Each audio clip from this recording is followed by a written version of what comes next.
Semua orang di dalam kehidupan dunia itu pernah atau bahkan sering merasakan lelah. Karena dunia ini adalah tempat orang bermujahadah. Semuanya diraih dengan mujahadah. Gak ada yang didapatkan di dunia ini dengan cara yang mudah.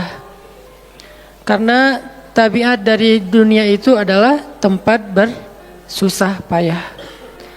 Fitrahnya dunia adalah tempat orang bercocok tanam, bukan memetik hasil.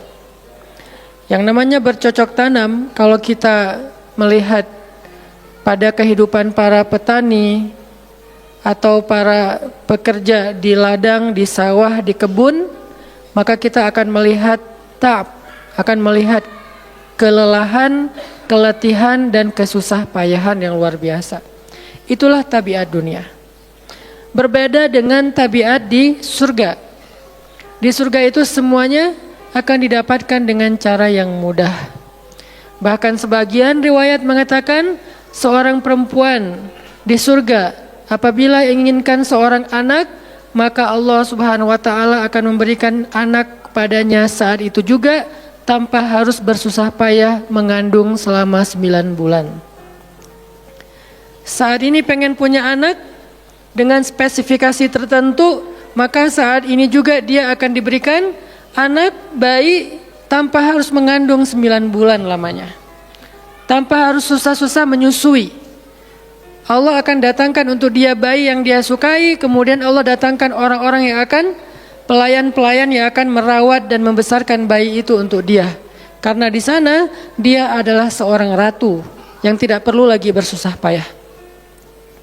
Di surga itu ketika seseorang menginginkan makanan, maka Allah Subhanahu wa taala mendatangkan untuknya makanan dengan cara yang sangat mudah. Bahkan ketika dia menginginkan buah-buahan, maka pohon itu akan menunduk untuknya sehingga dia bisa memetik buahnya tanpa harus bangun dari tempat duduknya jika dia menginginkan itu. Tetapi kalau dia menginginkan sesuatu yang lebih, misalnya dia ingin berjalan-jalan di kebun-kebun di antara banyak kebun surga, lalu dia ingin merasakan memetik pohon sendiri sambil membawa keranjang-keranjang yang indah, maka Allah juga akan memperkenankan keinginannya. Kaifa yasha, sebagaimana yang dia inginkan.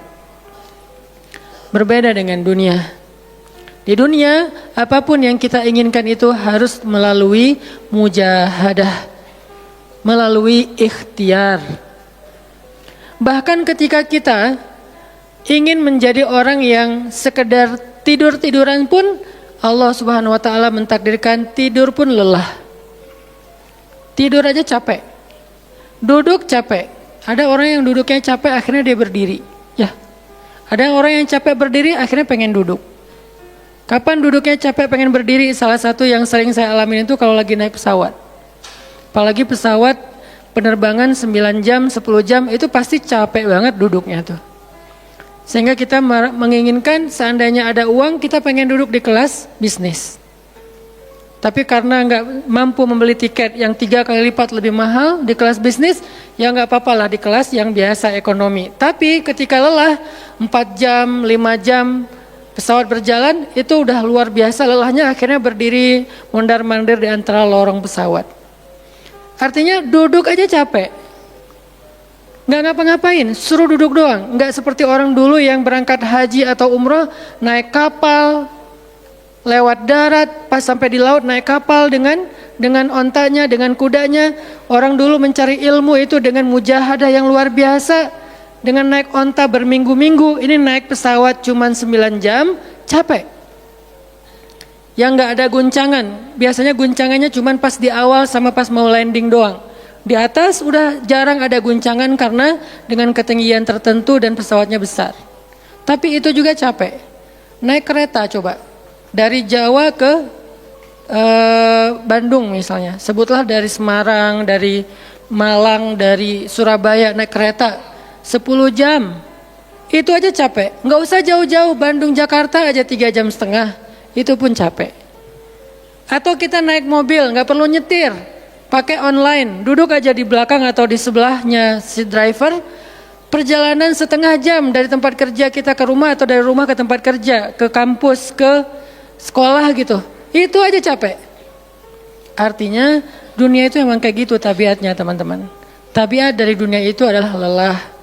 Sehingga kalau ada orang yang menghindari capek dengan tidak ngapa-ngapain, itu hal yang agak klise dan naif. Bagaimana dia bisa menghindari lelah? Bagaimana dia bisa menghindari ta'ab? Bagaimana dia bisa menghindari bosan? Bagaimana dia bisa menghindari dalam keadaan susah payah? Sedangkan dia masih berada di sebuah tempat bumi dunia yang tabiatnya memang tempat bersusah payah dan lelah. Satu-satunya cara menghindari lelah yang tidak perlu lagi bersusah payah itu hanyalah masuk surga. Tetapi kan itu tidak terjadi sekarang. Kita harus meninggal dulu dan kita belum mau. Ada yang mau meninggal masuk surga sekarang? Kalau dijamin sih insya Allah ya. Masalahnya gak ada jaminan. Kalau para sahabat enak, mereka dapat jaminan. Surga Bilal, sebelum Bilal meninggal, Rasulullah udah bilang, Bima sabaktani ilal jannah ya Bilal. Dengan apa kamu mendahului aku ke surga wahai Bilal? Dengan wudu dan sholat syukur wudu. Begitu juga nanti ada sahabat lain yang dijamin masuk surga bighairi hisab wala azab. Salah satunya adalah Ukasyah. Kalau kita tidak ada jaminan apapun di akhirat, kecuali berikhtiar dan bermujahadah untuk bisa mendapatkan kebaikan sebanyak mungkin di sisi Allah. Sehingga alangkah naifnya seseorang yang menghindar dari ta'ab wal ham wal gham. Dia berusaha menghindar dari lelah, menghindar dari susah payahnya kehidupan, menghindar dari beban-beban hidup. Itu nggak bisa dilakukan karena kita masih berada di dunia.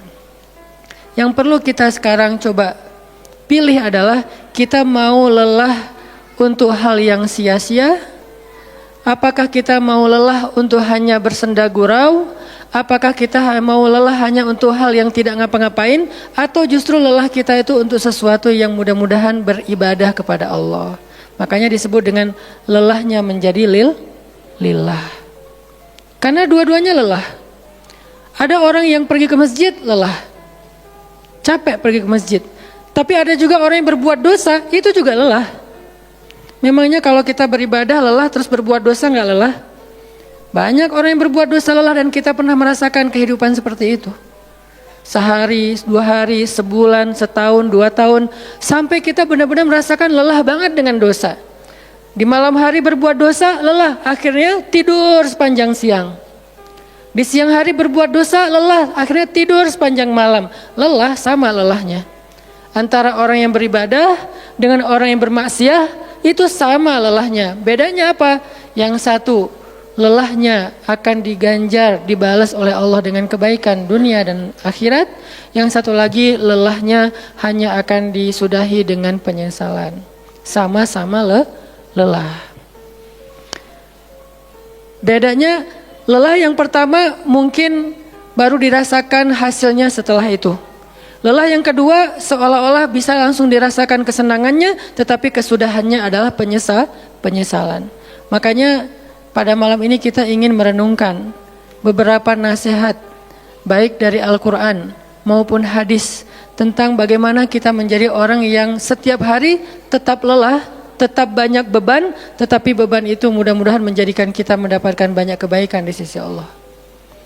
Makanya Nabi SAW bersabda dalam hadis riwayat Bukhari dan Muslim, An-nasu ka'ibili mi'ah, la takadu tajidu fiha rahilatan. Manusia itu seperti 100 ekor onta. Manusia ka'ibili mi'ah, seperti 100 ekor onta. Yang harganya murah 50 juta, yang hidupnya untuk disembelih pada akhirnya nahar, disembelih. Onta itu kan kalau disembelih sambil dia berdiri ya. Kalau ayam, bebek disembelih sambil dipegangin atau diangkat. Kalau kambing dan sapi dibaringkan. Kalau onta disembelih itu sambil diberdirikan. Dia berdiri langsung disembelih. Itu onta. Artinya manusia kaibilimiah. Nabi itu menggambarkan onta karena onta ini punya banyak macam. Mungkin di Arab nggak ada ayam yang bermacam-macam. Akhirnya pakai bahasanya onta. Kalau di kita mungkin ada ayam potong, ada ayam kampung, dan segala macam, ada ayam jago. Kalau bebek ada mentok, ada apa? Bebek yang biasa. macam-macam kan. Di Arab mungkin nggak terlalu banyak variannya dan nggak terlalu akrab dengan kehidupan sehari-hari mereka. Yang akrab itu kambing, kuda, keledai, onta. Akhirnya Nabi mengatakan, "An-nasu ka'ibili mi'ah." Nabi seolah-olah mengambil sebuah perumpamaan. Dan perumpamaan ini bisa kita ganti dengan culture yang berbeda di setiap negara. Tetapi perumpamaan yang paling baik itu adalah onta. An-nasu ka'ibili mi'ah. Manusia itu seperti 100 ekor onta ibil. Onta potong. Yang hidupnya hanya untuk disembelih oleh tuannya, kemudian dagingnya dimakan atau dijual. Kenapa bisa begitu murahnya? Cuma 50 juta, 40 juta dan berakhir dengan disembelih? Karena onta ini hidupnya tidak istimewa. Dia hidup hanya untuk makan, minum, tidur dan berkembang biak. Cuman itu misi dari kehidupan dia. Makan, minum, tidur, berkembang biak. Udah itu doang. Setiap hari kerjanya makan aja. Lihat hewan ternak ngapain? Merumput aja setiap hari. Nggak ada hewan ternak yang tiba-tiba dia lagi ngapain? Lagi sholat. Nggak ada. Hewan ternak misalnya lagi ngebantuin tetangga. Nggak ada. Hewan ternak lagi menjenguk yang sakit. Nggak ada. Hewan ternak yang lagi menyelesaikan hajat saudaranya. Hewan ternak yang lagi dengerin curhat. Nggak ada. Kenapa? Karena tugas misi kehidupan mereka itu cuma diciptakan untuk makan, minum, tidur, berkembang biak. Udah. Ini namanya kalau di antara onta namanya ibil. Yang hidupnya itu sesederhana itu. Nggak ada yang rumit, nggak ada yang terlalu berlebihan. Dan an-nasu, manusia secara umum mirip dengan ibil. An-nasu ka'ibili mi'ah. Jadi kalau kita bandingkan dari 100 orang itu hampir semuanya seperti ibil. Misi hidupnya itu hanya untuk dirinya. Gimana caranya biar bisa makan, gimana caranya biar bisa istirahat dengan nyenyak tidur, gimana caranya biar punya keluarga, berkembang biak, punya keturunan, dan kemudian dengan keluarganya dia punya family time. Kapan liburan, makan di rumah, jalan segala macam. Cuman itu misi dari kehidupannya. Sehingga Nabi menyebut mereka yang misi kehidupannya hanya dirinya dan keluarganya, ka'ibili mi'ah, seperti 100 ekor onta. Kurang istimewa. Orang yang hidupnya hanya untuk dirinya dan keluarganya itu kurang istimewa. Sehingga disebut dengan ibili mi'ah, 100 ekor onta. Tapi enggak hina, tidak rendah, tidak mungkin melenceng, sesat segala macam, enggak. Dia tetap tidak haram, tidak najis. Nabi tidak mengumpamakan manusia seperti seekor anjing, seperti seekor babi, enggak. Karena itu najis, haram dan seterusnya. Onta, makhluk yang hewan yang baik, cuman tidak istimewa. Di sini tidak ada judgement. Nabi itu orangnya enggak suka menjudge. Nabi enggak mengatakan manusia ini semuanya apa misalnya dengan kalimat celaan, keledai, enggak. Manusia ini apa misalnya hewan yang najis, enggak. Nabi mengatakan an-nasu ka'ibili mi'ah, manusia itu seperti 100 ekor onta. La takadu tajidu fiha rahilatan. Hampir-hampir di dalam 100 ekor onta itu kamu enggak mendapati satu pun onta yang dikenal dengan nama rohilatan, rohilah. Rohilah itu dari kata rihlah. Rihlah itu udah jadi bahasa Indonesia, rihlah. Kemudian di Inggris kan jadi traveling, trip, segala macam. Rohilah, dari kata rihlah. Apa itu rohilah? Onta yang bertugas untuk membawa beban tuannya dalam perjalanan panjang, baik itu berdagang maupun berperang. Dia punya misi lain selain makan, minum, berkembang biak, terus dipotong. Enggak, misinya lebih keren. Apa? Membawa beban. Membawa beban tuannya. Itulah rahilah. Sehingga punggungnya adalah punggung yang berkah, karena di atas punggung itu ditaruhkan beban terus menerus oleh tuannya. Berangkat bebannya apa, pulangnya beban apa. Karena orang dulu kalau berangkat niaga, berdagang ke luar negeri, itu tuh bukan berangkat bawa beban, pulang nggak bawa apa-apa karena udah diuangkan, enggak. Mereka barter konsep perdagangannya. Kalau berangkatnya bawa kain, pulangnya nanti bawa karpet. Berangkatnya bawa gandum, pulangnya nanti bawa sutra misalnya. Tetap aja ada beban karena mereka berangkat jual apa misalnya ke Syam, dari Mekah ke Damaskus. Nanti pulangnya dari Damaskus ke Mekah bawa lagi barang-barang Damaskus yang bisa dijual di Mekah. Pas berangkat bawa barang Mekah yang bisa dijual di Damaskus, pas pulang membawa barang Damaskus yang bisa dijual di Mekah. Li'ilafi Quraisy ilafihim rihlatash syita'i was-shaif. Rihlah syita'i was-shaif. Mereka melakukan rihlah pada musim dingin dan musim panas. Itulah ilafu Quraisy, kebiasaan orang-orang Quraisy. Ilafu Quraisy, kebiasaan tradisi orang Quraisy. Apa tradisinya? Berdagang di musim dingin dan di musim panas. Barang dagangannya beda-beda. Kalau musim dingin yang dibawa itu bahan-bahan jaket, bahan-bahan untuk menghangatkan tubuh. Bahan-bahan yang kalaupun dia bawa makanan yang biasa dimakan di musim dingin yang menghangatkan tubuh, kayak misalnya jenis bubur di Arab itu ada namanya adas, dan itu disebutkan di dalam Al-Quran di Al-Baqarah, wa adasiha wa basaliha, ada adas, ada bawang. Adas itu salah satu makanan kesukaan orang Arab di musim dingin, karena kalau makan adas kayak bubur gitu, dia badannya menjadi hangat, jadi kayak menghangatkan tubuh gitu. Artinya syita'i was-shaif, di musim dingin dan di musim panas, dua-duanya ada barang yang didagangkan, dan itu adalah ilafu Quraisy, kebiasaan tradisi orang-orang Quraisy. Rihlah. Siapa yang akan dibawa rihlah? Apa yang akan membawa barang dagangan mereka ketika rihlah? Namanya onta rahilah. Onta yang mengangkut beban barang tuannya. Rahilatan. Sehingga onta ini adalah onta yang lebih kuat fisiknya. Onta ini onta yang lebih tangguh perjalanan walaupun mengalami badai. Onta ini onta yang lebih kuat ingatannya sehingga dia menghafal jalan yang dilaluinya. Walaupun terjadi badai dia nggak tersesat. Jarang onta rahilah tersesat. Biasanya yang tersesat itu ibil. Ibil kalau ditaruh di tengah padang pasir, terjadi badai, terus bekas jalannya ketutup dengan pasir, dia bingung. Itu ibil. Sehingga kalau kita baca cerita-cerita tentang orang yang tersesat di padang pasir, rata-rata istilahnya kalau nggak jamal ya ibil. Kalaupun ada onta rahilah yang tersesat, berarti badainya parah banget. Kalau ada hadis onta rahilah tersesat, berarti badainya parah banget. Artinya rahilah ini ingatannya kuat. Dia kalau lewat satu jalan, setahun kemudian lewat lagi dia masih hafal. Itu rahilatan.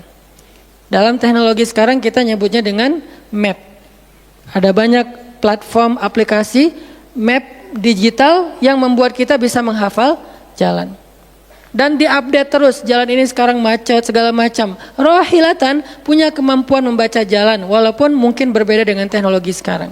Itu namanya rahilatan. Ini kata Nabi, la takadu tajidu fiha rahilatan. Manusia itu seperti 100 ekor onta, dan di antara 100 ekor onta itu atau 100 orang itu hampir kamu tidak mendapati satu pun yang bernama rahilatan, yang mampu mengangkat beban lebih. Sehingga di sini Nabi SAW seolah-olah mengajarkan kita, memotivasi kita agar belajar menjadi rahilah.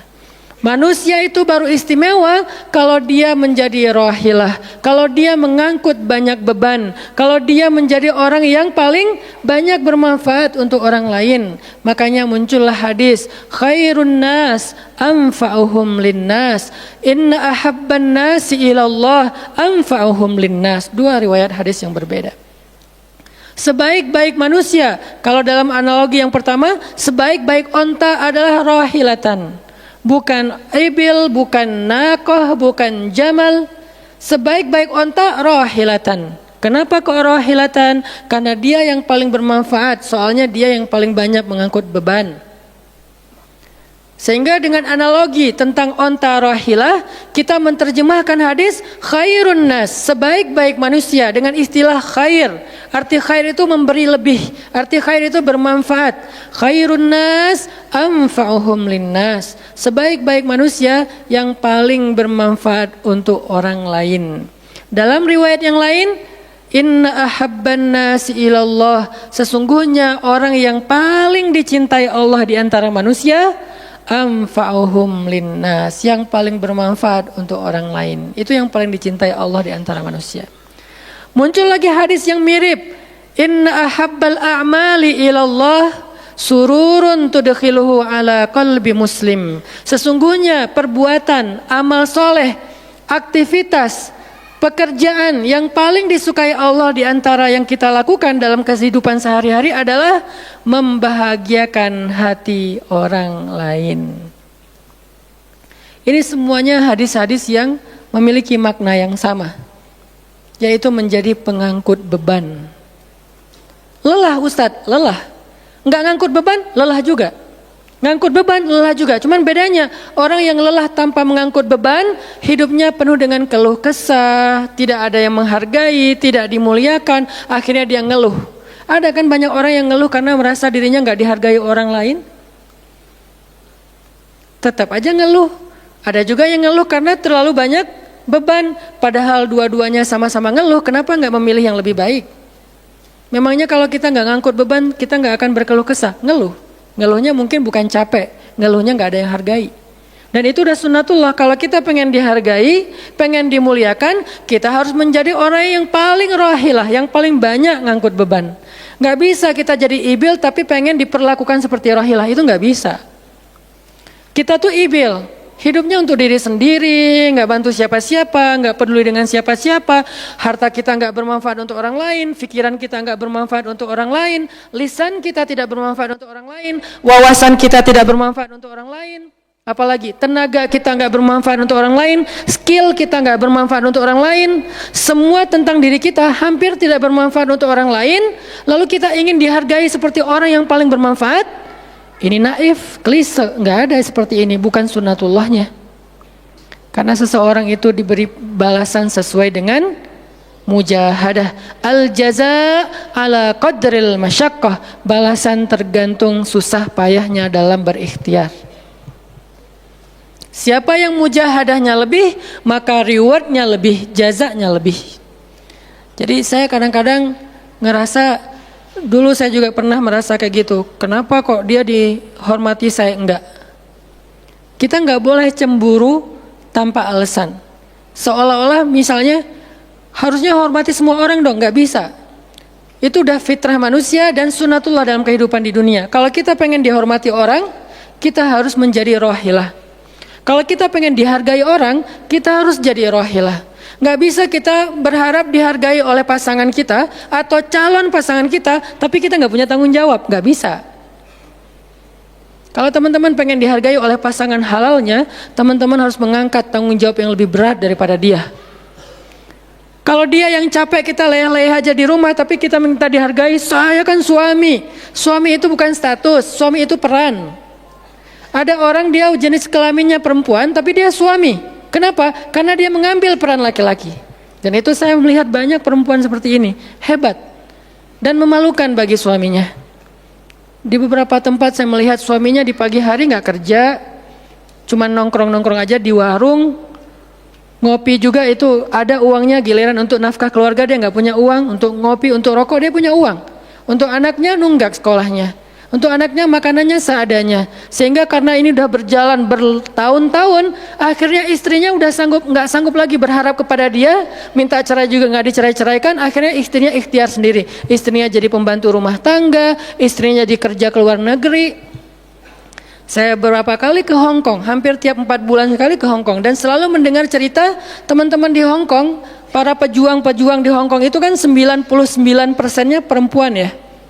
Hong Kong itu 99% lebih perempuan. Beda kan sama Taiwan, Korea itu laki-laki dan perempuan agak imbang lah. Tapi kalau Hong Kong itu bisa dibilang dari 100 pekerja 99 orangnya bahkan lebih adalah perempuan. Dan semua mereka punya masalah yang hampir sama di negerinya.